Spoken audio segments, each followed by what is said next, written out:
your desire to have that power for you to demonstrate, it is not wrong, dili siya mali. Okay, dili po siya bawan. Mas nindot na nga mo desire ta anak nga mag-demonstrate ta sa power sa tunggoy nga Dios. Amen. Amen.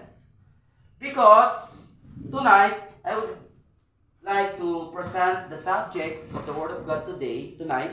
It's all about the demonstration resulted in harvest. Sa Bisaya na ang demonstrasyon may resulta sa pag-ani. Okay? Amen. So, pag aduna tayo demonstration, pag makademonstrar ta, dagan yun maani. Amen. So, whether you like it or not, as a believer of God, kinahanglan yung ka mag-demonstrate yun ka. Amen. Kaya pag makademonstrate ka, dagan kang maani. Amen. Okay? So, first thing nga nahitabo nga demonstration sa panahon ni Jesus, number one is a demonstration of miracle. Di ba? Amen. So, nagdemonstrar si Jesus og milagro. Og tungod ani, daghan kaayong mga tao ni sunod sa iya. Amen. Ingon pa ang Bible sa atong basahon in first sa John, ingon sa diri, after this, Jesus crossed over to the far side of the Sea of Galilee, also known as the Sea of Tiberias. A huge crowd kept following him where he went because they saw his what? They saw his miracle sign and healed the sick. Amen. So nag-demonstrate si Jesus una nganong midaghan ang nisunod sa iya ha? Tungod number one, it is a demonstrations of miracle.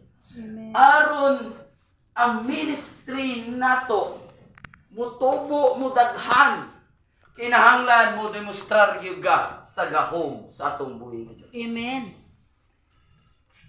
Dili nimo basta-basta mapatuo ang tao kung walay demonstration nga makita nila nga ang imong gisulti o ang gahom nga imong gisulti nga pulong nagakuyog sa imo. Diha sila mutuo nga tinuod yun ang imong Dios. Tinuod yun.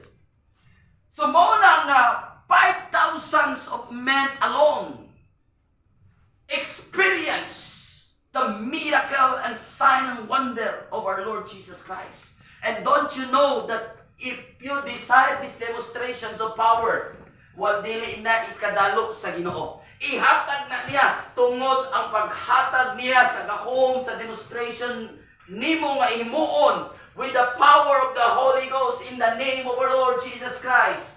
That is the one thing way nga diin makaharvesta. Amen. Hello.